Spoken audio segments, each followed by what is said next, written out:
Bismillahirrahmanirrahim. Assalamualaikum warahmatullahi wabarakatuh. Bagaimana kabarnya adik-adik hari ini?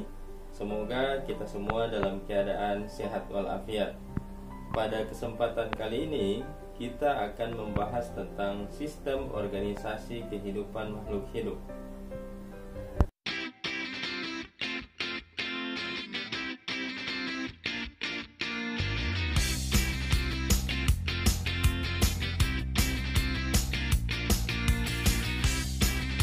Jika adik-adik melihat struktur organisasi di kelas adik-adik masing-masing, maka adik-adik adalah bagian dari kelas itu.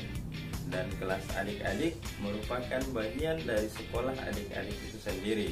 Misalnya, adik-adik adalah bagian dari kelas 7, kemudian kelas 7 adalah bagian dari SMP Negeri Satap Pukaka. Kemudian SMP Negeri Satap Pukaka adalah bagian daripada sekolah-sekolah yang ada di Kabupaten Bolaang Mongondo Timur. Begitu seterusnya. Artinya apa? Artinya adik-adik adalah bagian terkecil dari sistem pendidikan yang ada di Kabupaten Bolaang Mongondo Timur. Berbicara tentang sistem kehidupan itu juga dimulai dari tingkatan yang paling kecil, yaitu tingkatan atom, sampai dengan tingkatan organisme. Untuk itu, perhatikan tayangan berikut ini. Sistem organisasi kehidupan dimulai dari tingkatan atom,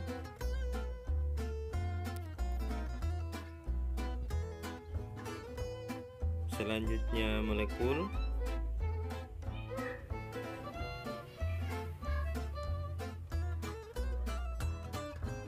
sel,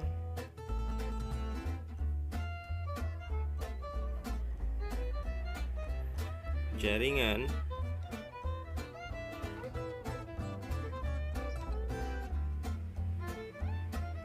organ dan sistem organ, dan yang terakhir adalah tingkatan organisme.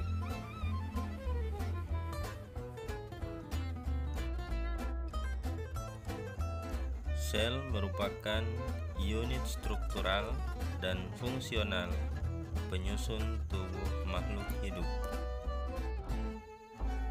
Berdasarkan strukturnya, sel dibedakan menjadi sel prokariotik dan sel eukariotik.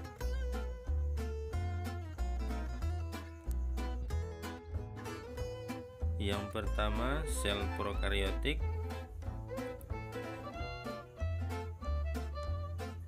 Sel prokariotik merupakan sel yang tidak memiliki membran inti. Yang kedua, sel eukariotik.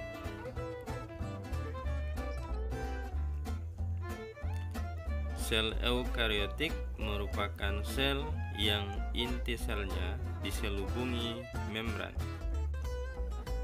Jaringan pada hewan dan tumbuhan.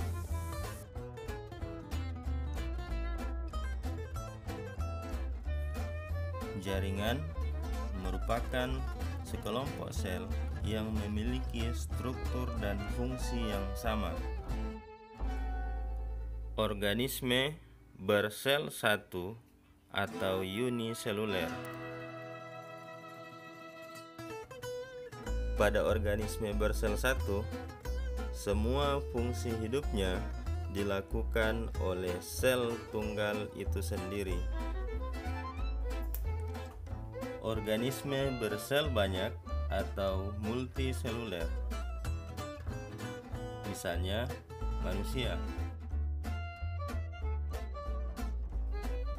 Setiap sel bekerja sama dan berinteraksi dengan sel lainnya, membentuk jaringan dan menjalankan fungsi tertentu untuk mempertahankan kelangsungan hidup organisme.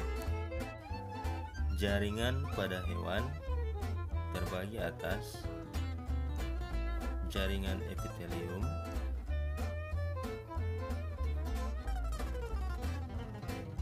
jaringan ikat jaringan otot, dan yang terakhir jaringan saraf. Jaringan pada tumbuhan terbagi atas jaringan meristem, jaringan penyokong, jaringan dasar, jaringan pengangkut, dan jaringan pelindung. Organ-organ pada hewan dan tumbuhan. Organ adalah suatu bagian tubuh yang tersusun dari kumpulan jaringan untuk melaksanakan fungsi tertentu.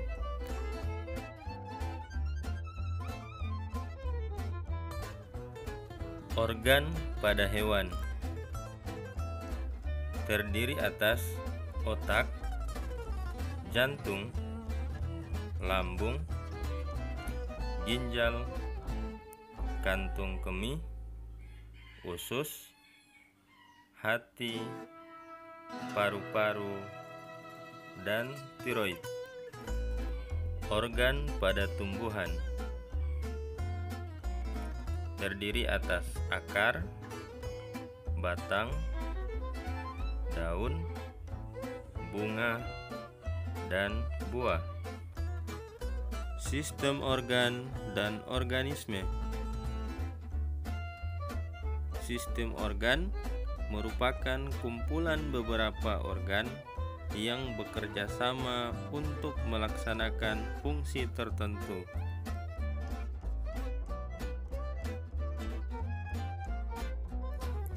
Sistem organ terdiri atas sistem indera, kardiovaskular, pernafasan, pencernaan, reproduksi, urogenital, saraf, dan endokrin. Gabungan dari semua sistem organ membentuk individu atau organisme. Salah satu contoh adalah manusia.